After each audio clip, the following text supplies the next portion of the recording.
In October 2016, my husband and I accepted Almighty God's salvation in the last days while we were abroad. After that, I frequently attended meetings with brothers and sisters to read God's words, share our experiences and understanding of His words, and sing hymns in praise of God. I felt that life spent with the church was full of joy, and I really enjoyed it. A few months passed in the blink of an eye, and the brothers and sisters had all grown in life to varying degrees. Especially Sister Wong, who joined us in belief only recently, experienced rapid growth. Whether it was through prayer or the sharing of experiences and understanding of God's words, she seemed to possess more light than us. Her fellowship was also clear and methodical. All the brothers and sisters said she was of good caliber, and she progressed quickly. At first, I really admired her, and I would often say to my brothers and sisters after a meeting, "Not only are Sister Wong's prayers and fellowship methodical, but she also understands very well. She also is able to seek God's will when she encounters an issue."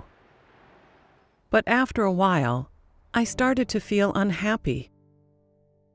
I would think, why does everyone praise her but not me? Have I not grown at all? Is there something wrong with my fellowship? I gradually developed feelings of dissatisfaction with Sister Wong, and I began to see her as a rival. I thought inside, you can fellowship about God's words, and so can I. Eventually, I'll surpass you. I even came up with schemes. I will save the portions of understanding and light that I usually find in God's words and only share it when everyone is there. Thus, they'll all see that I can also experience His work and that I can share practical understanding. From then on, I would read God's words whenever I could, and I would write down all the insight I gained from His words into a notebook. When it was time for a meeting, I would carefully sift through the insights and find a way to share them in a clear and organized manner, and as methodical as Sister Wong's insight. I didn't understand why, but the more I wanted to show off in front of my brothers and sisters, the more I made a fool of myself. As soon as it was time for my fellowship, I couldn't clear my mind. Instead, my words would come out in a jumble. I couldn't explain clearly the perspectives I wanted to articulate, and gatherings became embarrassing for me. At that time, my mind would be agitated, and I couldn't focus. I didn't feel as close to my sister as I had before. I began to feel that the gathering started bringing me a certain kind of stress, and I could not free my heart. Then one day, I told my husband what I was thinking. I've recently seen that in gatherings, Sister Wong's communications are better than mine. I've been feeling really uneasy. But before I finished speaking, my husband looked at me closely, and then he told me this. "Sister Wong's fellowship is good, and this helps us. We should thank God for this. Isn't your uneasiness just jealousy?" His words were like a slap in the face. I quickly shook my head and denied it.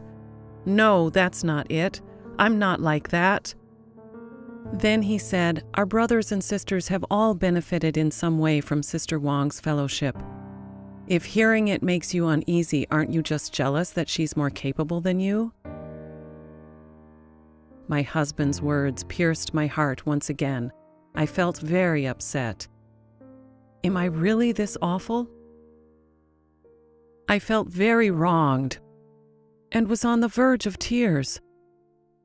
I said to him, "Don't say any more. I need to calm down and think through it for myself." After that, surprisingly, my husband told Sister Liu, a leader in the church, about what I had said. He wanted Sister Liu to help me. I confronted him about speaking to her without checking with me first. How could I show my face to our brothers and sisters after that? If they knew about my jealousy, wouldn't they look down on me? The more I thought about it, the more upset I became, but avoiding reality won't help with anything. I prayed, "Oh God, What should I do?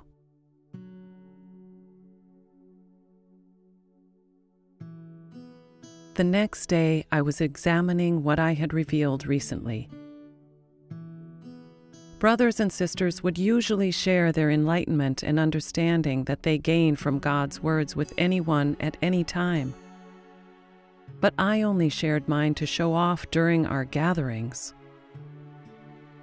I wanted to talk about things that my brothers and sisters didn't know so they could look up to me.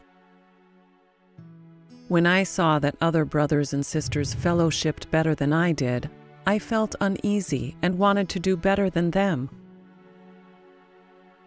I used to think that I was easygoing and didn't tend to fuss over every little thing, that I was good and simple at heart. I never dared believe that I could be jealous of someone, or that I was even capable of secretly comparing and competing against someone else. How could I have become that kind of person? Around midday, I called a sister to ask her if she ever felt jealous during gatherings, when she heard other brothers and sisters' communions were better than hers. She said she didn't. She also said if our brothers and sisters share their insights well, it is only beneficial for us. I really enjoy it, and it only makes me happy. Hearing her say this made me feel even worse. And only then did I realize how strong my jealousy was. I wept and prayed to God. Oh God, I don't want to be jealous, but every time I hear this sister's amazing fellowship, I can't help but be jealous of her. I've felt disturbed and bound by this all day, and I really don't know what I should do. God, please help me free my heart of jealousy. Later, the church leader, Sister Liu, came to see me. She read a couple of passages of God's words that were relevant to my condition. Cruel, brutal mankind, the conniving and intrigue, the jostling with each other, the scramble for reputation and fortune, the mutual slaughter. When will it ever end? God has spoken hundreds of thousands of words, yet no one has come to their senses. How many do not oppress and discriminate against others for the sake of maintaining their own status?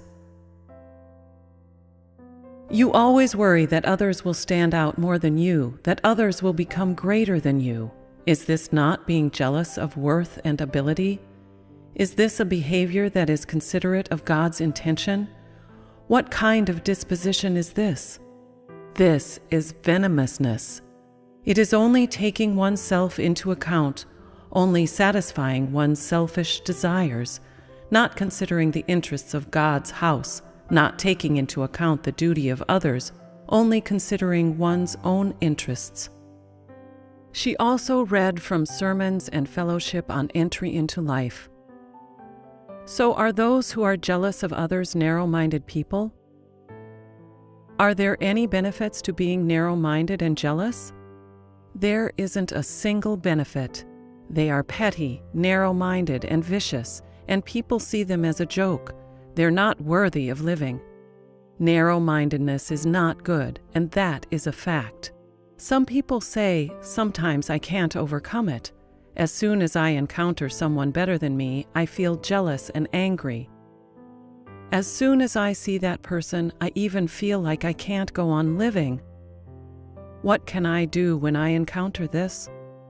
Can't you pray to God and curse yourself? And how should you pray? You say, I can't stand to see someone that is better than me. What kind of person am I? Someone like me doesn't deserve to live. I'm jealous every time I see someone better than me. What kind of heart is this? This is not normal humanity. May God discipline me. After that, make the following prayer. God, I beg you to help me escape from my narrow-mindedness, to make me more generous in spirit, more magnanimous, to live like humans so that you are not ashamed of me. This is how you should pray. Once you've prayed that way for a while, before you know it, perhaps you will become more generous in spirit.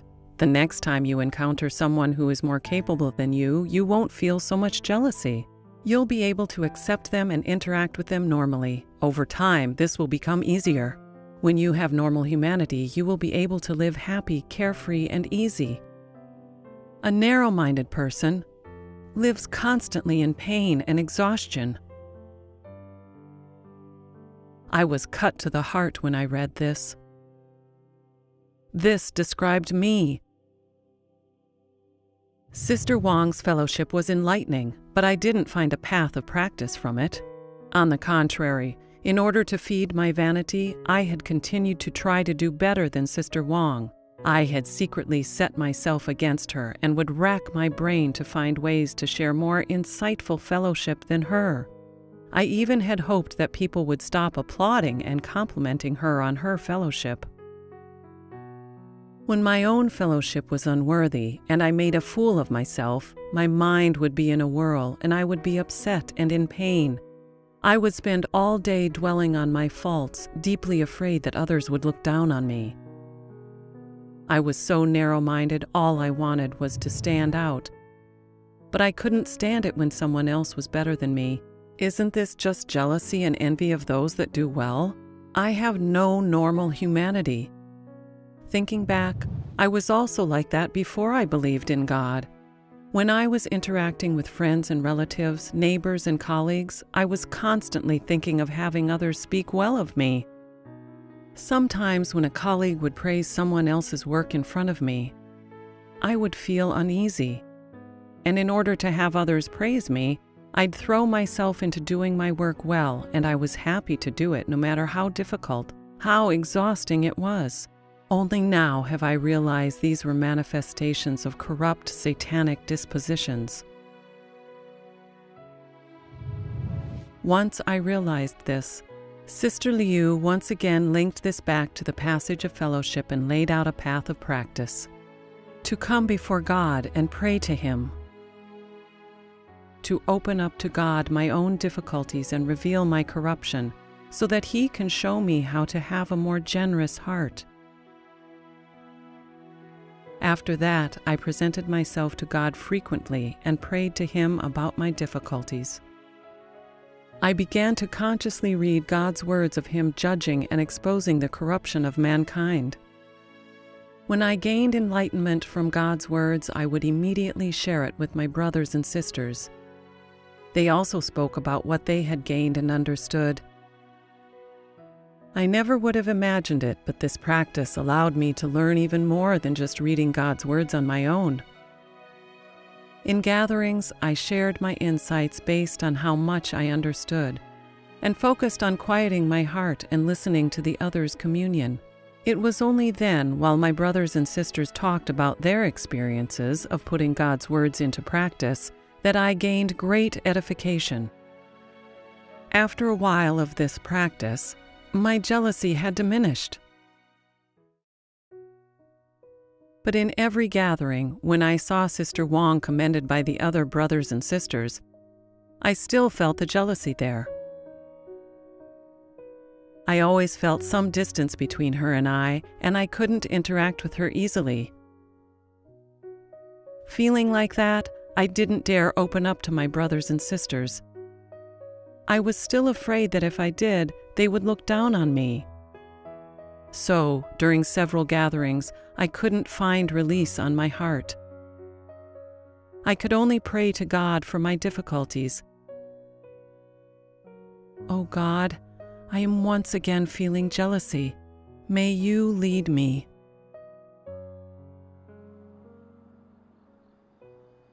One evening, Sister Liu gave me a call. She asked with concern whether I had been experiencing difficulties lately. I responded vaguely. My corruption is so deep. Do you think that God will save someone like me or not? I was afraid she would look down on me, so I did not elaborate. Sister Liu read a passage of God's words for me. I won't tell others of my dark or corrupt side. Okay? If you do not speak these things, and do not dissect yourself, then you will never know yourself, will never know what kind of thing you are. And there will be no chance of others trusting you. This is fact. If you wish for others to trust you, first you must be honest. To be honest, you must first lay your heart bare so that everyone can see it and all that you are thinking and can see your true face. You must not pretend or package yourself. After reading these words from God, she told me, opening up and sharing in fellowship is one way to free your heart. If we hide difficulties in our hearts, we are more susceptible to Satan, and our lives will suffer. Opening up and bringing it into the light is putting honesty into practice. We also gain help from our brothers and sisters. This allows our difficulties to be resolved quicker. We will grow in our life and we will attain release in our hearts. Isn't that what we want? After listening to Sister Liu's words, I gathered my courage and explained to her what I was going through. I never would have imagined that after hearing me, that she wouldn't belittle or look down on me, but she patiently shared her own experience with me. She told me how she used to be a jealous person and how she managed to overcome it. I was so surprised by what she had said. I thought, so you have also had such expression of corruption? Sister Liu read another passage of God's words related to this. The people God saves have corrupt dispositions. They were corrupted by Satan and are not flawless or perfect human beings, nor do they live in a vacuum. So when some people think, I resisted God again, doesn't that mean it's over for me? I'm beyond salvation. I've already given up on myself. So surely God has given up on me too. What do you think of this attitude? Isn't this a mistaken understanding of God?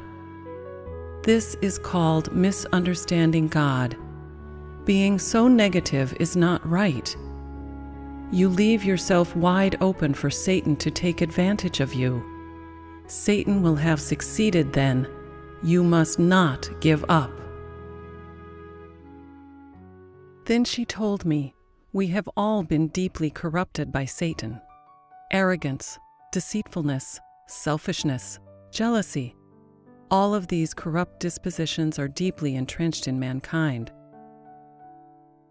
God has now come to judge and chastise in order to purify and transform us. We must treat ourselves properly and not live in negativity and misunderstanding. As long as we pursue the truth with intention, accept the judgment and chastisement of God's words, reflect on and understand our own corruptions according to God's words, are able to forsake the flesh and put the truth into practice, the day will come when our lives will undergo a transformation and we will be able to live as a true man.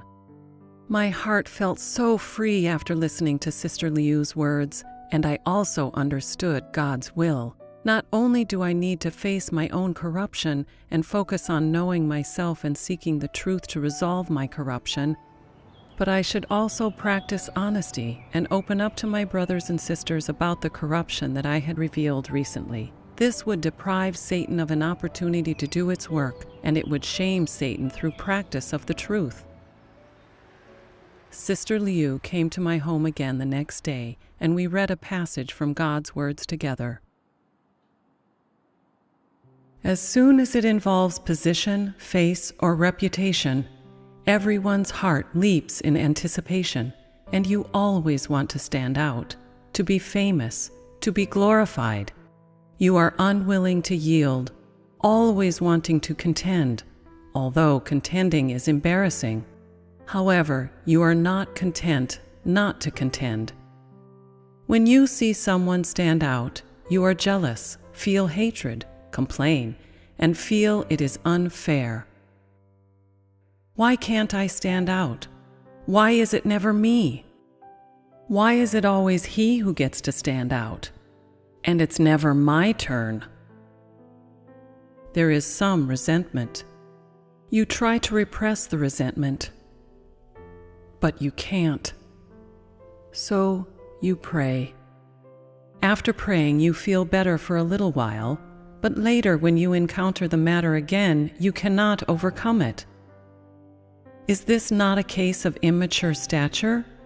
Is not a person's falling into these conditions a trap? This is the bondage of a satanically corrupted nature. You must learn to give up and set aside these things, to yield, to recommend others, to allow them to stand out. Do not struggle furiously and rush to take advantage as soon as you encounter an opportunity to stand out or obtain honor. Learn to back off, but do not delay the performing of your duty.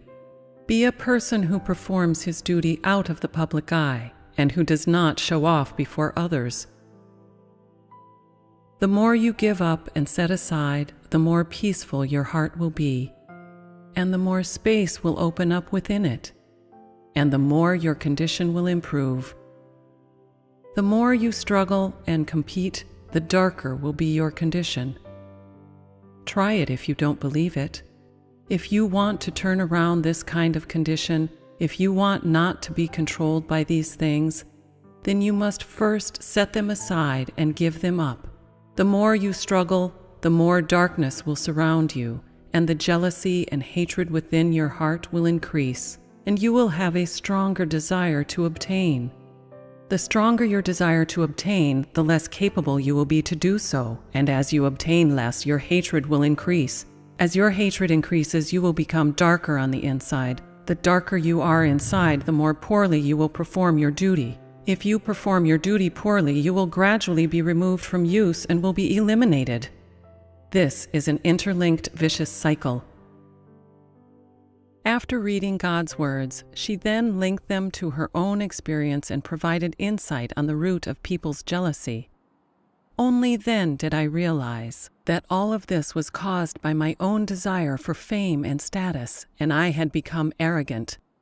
Dominated by these corrupt dispositions, my ambition had grown too great, and no matter what I did, I wanted to be better than others. I was like this both as a member of society and as a member of the church. Even during gatherings, fellowship, and prayer, I wanted to be better than others and only found happiness when others praised me. When someone outdid me, I couldn't accept it and I became jealous. I was resistant and worked against it. When I couldn't outdo others, I lived in negativity and could not treat myself properly. I even misunderstood God and believed that I would not receive God's salvation. I saw that Satan's corruption had made me arrogant, selfish, and despicable. My life had become unspeakably miserable. I found a path of practice from God's words. I must learn to give up, to set things aside, and to forsake my own flesh according to God's requirements, and learn more from my sister's strengths and compensate for my weaknesses. Only this is God's will. This is the only way to understand and gain more truth. Sister Liu read another passage from God's words. The functions are not the same. There is one body. Each does his duty, each in his place and doing his very best, every spark of enthusiasm a flash of light, seeking maturity in life. Thus will I be satisfied. After reading these words from God, I understood the caliber and gifts God bestows are different for each person. But no matter what these are, they are for the sole purpose of carrying out our duty and bearing witness to and glorifying God. It was ordained by God that Sister Wang is of good caliber and that she understands truth quickly. I should handle this properly, and I should also properly handle my strengths and weaknesses, because God knows what is best when giving us each our talents. No matter what qualities He has decided that I have had, I must obey His rule and His arrangements, and rectify my motives, and pursue the truth with all my heart. I will share knowledge and practice what I understand, no more and no less. I will do my best in front of God, so that He can feel comfort and be fulfilled. Only this has true meaning. It is also what I should pursue most. To this end, I promise to God to do the following. From now on, strive for the pursuit of truth. Quickly cast off satanic disposition like arrogance and selfishness, and strive to live out the likeness of a true man to satisfy God. The next church gathering came around very quickly. I wanted to open up and tell Sister Wong about the kind of corruption inside me, about my jealousy toward her during that time period. But as soon as I thought of how she would see me, after knowing the corruption inside me, I didn't dare face it. Within myself, I quietly prayed to God, "Oh God, may you give me faith and courage. I'm willing to set aside my vanity and share my condition openly with my sister to dissolve the barrier between us." After praying, I felt far more at peace with my heart. And then I told them everything about my condition and experiences over that time period. After, not only did my brothers and sisters not look down on me, but they all admired my courage of practicing honesty. They also said that from the account of my experience, they realized that only by practicing God's words could they cast off satanic dispositions and gain release. And they then knew what to do if they experienced these things themselves. In future gatherings, I earnestly listened to my sister's communion, and I discovered many of her strengths. I saw that when she encountered issues, she was able to focus on coming before God and seeking the truth, and finding a path of practice from God's words. These were all things that I needed to learn from. It was only then that I truly understood that hearing the experiences of putting God's words into practice being shared by brothers and sisters was a good opportunity for life growth. God had arranged for me to work with this sister. She shared insights on things I wasn't clear on, and she made up for what I lacked. This is a blessing from God. When I thought of it like this, I felt a complete release in my heart. Through the revelation of facts and the judgment of God's words, my disposition of jealousy underwent transformation, and I gained a little bit of understanding of God's righteous disposition. I also personally experienced the power that God's words have to purify, transform, and save mankind. God's words can be our life, and they can resolve all our pain and difficulties. I am willing to put God's words into practice more and to obey His judgment and chastisement. May I soon be purified by God, live my life as a true human being, and gain His praise. All glory be to Almighty God.